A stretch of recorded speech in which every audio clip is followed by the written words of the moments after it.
What's up, Exo Swag TV fam? We back with another For the Culture Friday. We got a few things I want to dive into with this For the Culture Fridays. It will be another lengthy video. So some of the topics I wanted to talk about is, of course, the Kendrick Lamar Squabble Up video that he released. Megan released Rocksteady video with Flo Milli. I want to finally break down the first 3 episodes of J.Cole's audio series, The Inevitable. We got to discuss the Drake versus UMG lawsuit.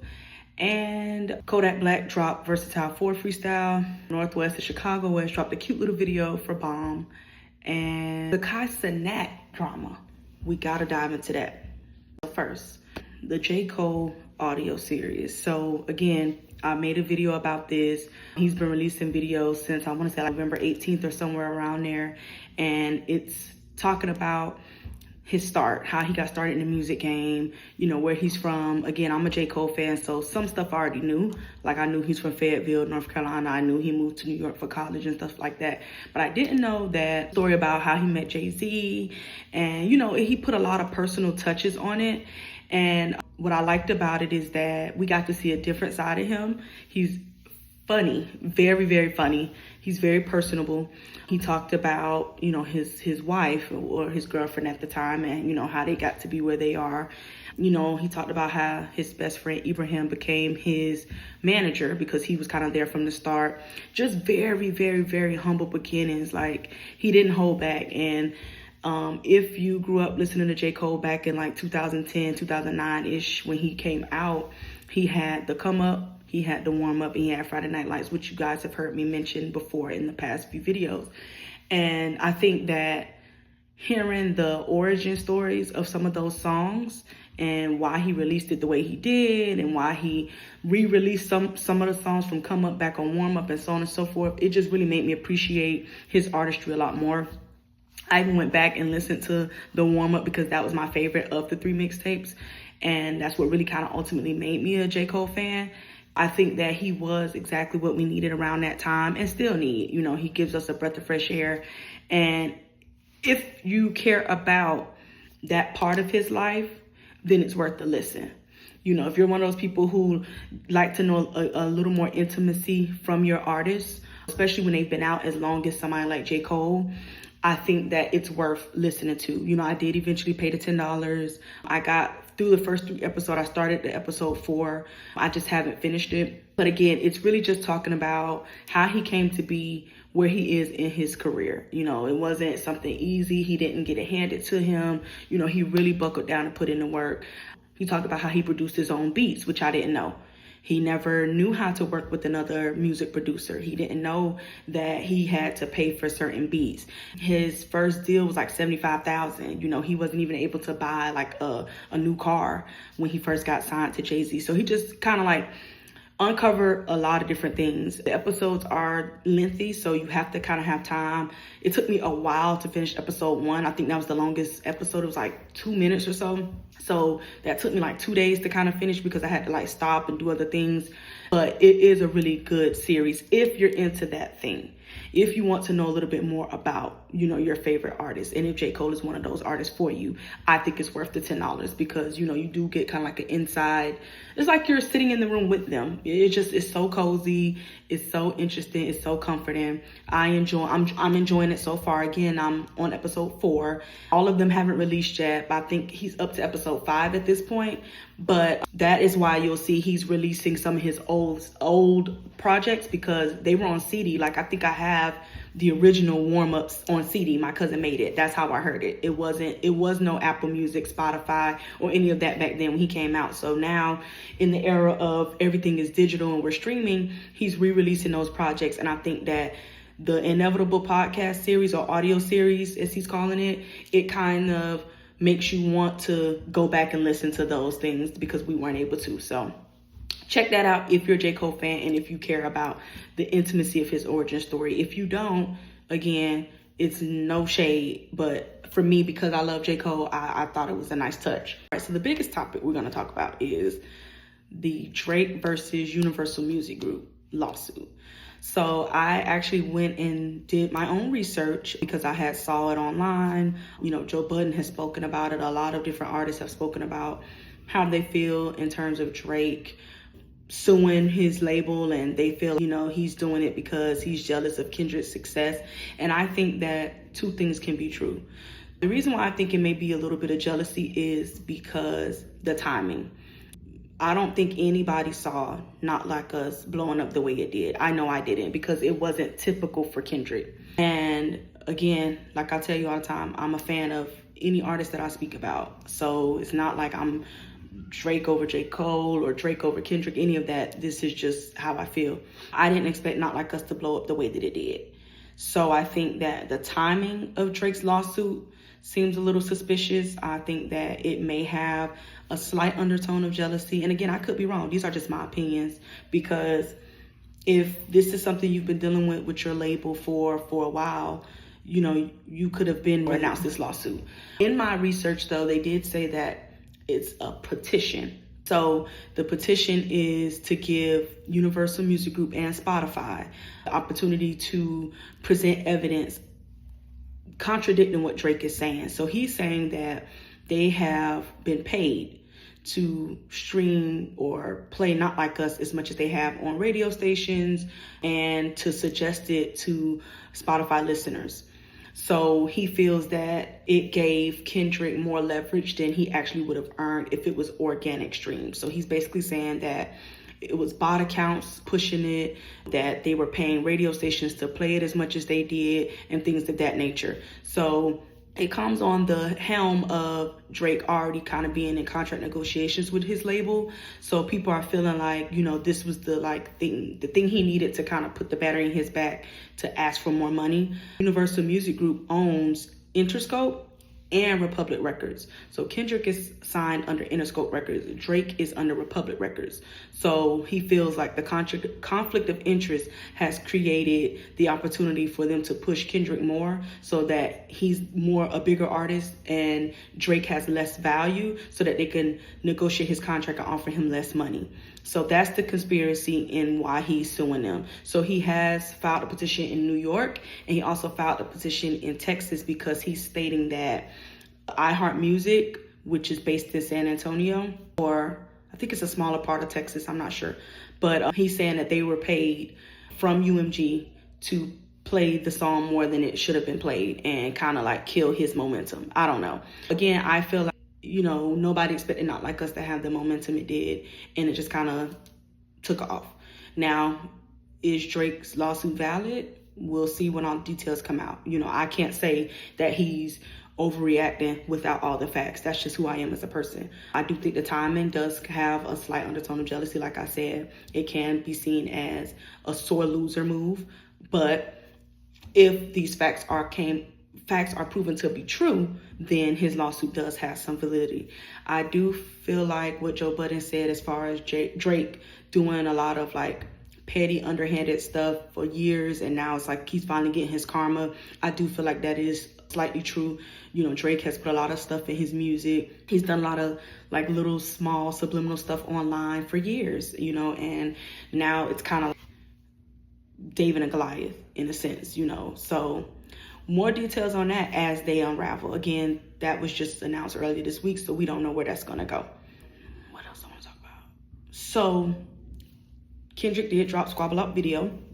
If you don't know, Squabble Up is the intro to Not Like Us video. So that song that's playing at the beginning of Not Like Us before Not Like Us starts, that's Squabble Up. So that is, I think, number 2 on his album that dropped last week, GNX, which I made a video about that if you want to go back and look at that.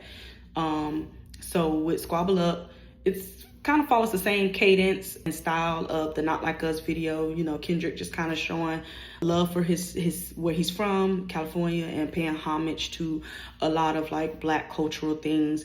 A lot of the things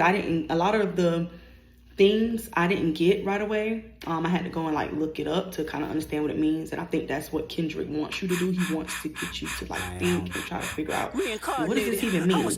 So it's a typical Kendrick video. It's nothing crazy. I don't think it's as crazy as Not Like Us because of the lyrics and Not Like Us. So it's worth watching, but if you're expecting fanfare and this grand act or anything like that, it's nothing like that in there. It's very humble, and it's very just Kendrick. Meg dropped the video to Rocksteady with Flo Milli. And this is off of her last project. I think it was called Bigger in Texas, which I actually liked that mixtape. Or it was actually like part 2 to her album that she dropped with Mamushi and stuff like that. So if you haven't given that project a listen, go back and listen. But she did drop the visuals to Rocksteady with Flo Milli. And I love that video. I love that video because if you've ever watched Jennifer's Body with Megan Fox, it's a tribute to that. So I think it fits Megan's persona and the persona she's been portraying lately, kind of like the Mamushi video. If you've ever watched that video, I think it fits with her brand that she's personifying now. And I like the video. I liked it because of the Jennifer's Body reference. So that was a dope video if you want to go back and watch that. The Bomb video with Northwest, Chicago, and Miles. The video was just crazy. It was chaotic. I don't know if Kanye gave, I believe Kanye gave Northwest the creative vision to go ahead and do it. It's really a kid song. So I thought Kanye was on it, which is why I watched the video, but it's just Northwest and Chicago, and they're just kind of like having fun. They have like these giant stuffed animatronics chasing them in carts in the desert. So it's just all over the place, but they are so cute.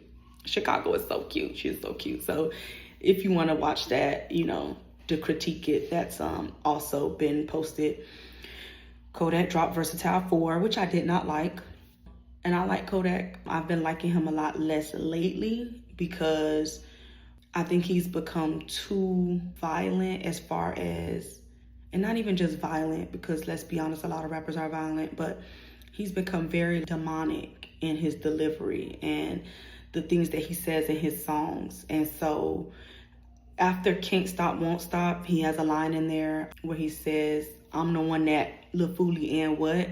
I don't know YouTube's terms and conditions, and I always get in trouble on TikTok, so I'm very mindful. But if you know the song, it's with King Combs, which is Diddy's son, and he talks about how he, you know, unalived another person. And I just feel like certain stuff that Kodak says has some truth to it, and he's very in that manner to where he just doesn't have any regard for any human. I think the way that he does it is what makes me kind of like that he got the fame and success that he deserved. But I think he's one of those people who got the fame and he just lost himself in it. He looks like he's under so many different influences in the video. Maybe I don't know. It wasn't for me though, but he did drop that Versatile 4 video, and it's to follow the Versatile 1 through 3 series. So if you're into that thing, into that series, you know, it may be worth the try. But for me, it was just like, nah. The last thing, which is probably the bigger thing, Cenat and Magician Major Max, or Max Major. What the? So if you don't know, I'm not a Twitch streamer. I don't follow Cenat on stream or on Twitch, but I do, you know, see clips and stuff like that. So I kind of was interested in what was going on because they were saying something about him being banned. And I know he had just recently broke a record for the most Twitch streams. Well, Twitch streamers. Sorry, on that topic. So he had just broken a record for, I think, reaching the most Twitch streamers. And so I was happy for him, genuinely. You know, he is my savage brother. So yeah, I love seeing young streamers and young people, you know, reach these milestones and become successful. So I'll always be happy whether I watch his streams or not. But I think what was done to him was very unnecessary. To pull a prank of that magnitude, and I know Kai pulls the craziest pranks, but they're nowhere near as dark as that one. So let's back up. I had a magician by the name of Max Major on his stream, and they did, you know, a series of magic tricks. Sexy Red was also on the stream as well. It's part of his Mafia-thon. Like, he's trying to go stream for a certain amount of hours to break a record or something like that. So he had this magician on there, and the magician kind of told him some different instructions for the magic trick. He said he was going to have him do a magic trick for something else. So when Kai did it, he had to pull a lever, and the lever was basically the guy's neck was in a noose. And when he pulled the lever, he, you know, like, I don't want to say it because, again, I know YouTube is so strict and they've been like removing the videos. I didn't want to talk about it, but it's for the culture. You know, this is kind of like something that goes into what I'm talking about, so I had to speak on it. So yeah, he's in the process of possibly getting banned because of the graphic nature of that, and because, you know, a lot of these internet, they don't support anything related to, you know, suicide or unaliving somebody else. They're very strict on that. And so supposedly Max misled guy.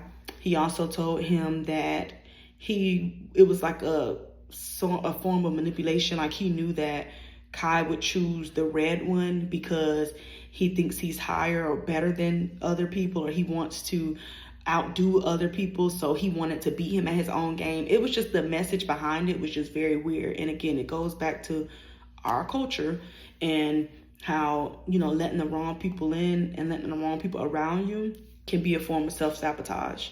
Max Major seems to be older than Kai. He is, of course, a white male. I don't know too much about his history because I've never heard of him before Kai's Twitch stream, but I just think it's weird, you know, to kind of go on somebody else's platform where they earn their living and try to sabotage them. Like, what did he gain from that? I mean, I guess notoriety. We kind of know who he is now and we're discussing him, but I think to possibly get this young guy banned from something is very twisted to me. And I'm hoping that Twitch really like reviews the footage and takes Kai's case seriously and not punish him for something that someone else did, because it was just weird. Like, and they said that Kai like broke down and he was crying because, you know, he was just so upset that Max would go to those lengths to kind of sabotage him. So you can catch a few glimpses of the prank. It's on some YouTube shorts because, again, they have been removing it. Like, I had to kind of do a deep dive to even see what was going on. Like, I had heard, but I never saw the footage. So if you want to find out more information on that, go ahead and watch some of the shorts. So if you are a Kai Cenat subscriber, please drop some comments, kind of give us some more insight on that information. Again, I did not watch the stream. I had to piece together this information for you guys by doing like a deep dive on YouTube as I was watching, you know, the videos that I spoke about and, you know, doing my research about the Drake versus UMG RICO lawsuit. I don't know every piece of information there is to the whole Kai Cenat situation, but either way, what I did learn was very disturbing, and I'm hoping that things work out in his favor. Anyway, let me know what you guys think of any of the things I discussed. I hope you all had a wonderful Thanksgiving. And I'll probably be dropping my birthday vlog Monday. Yeah, because my birthday was Wednesday, the 27th. So I'll probably drop a vlog for you guys so you can kind of get like a more intimate look at me and who I am. But anyways, enjoy your holidays, guys. Until the next For the Culture Friday.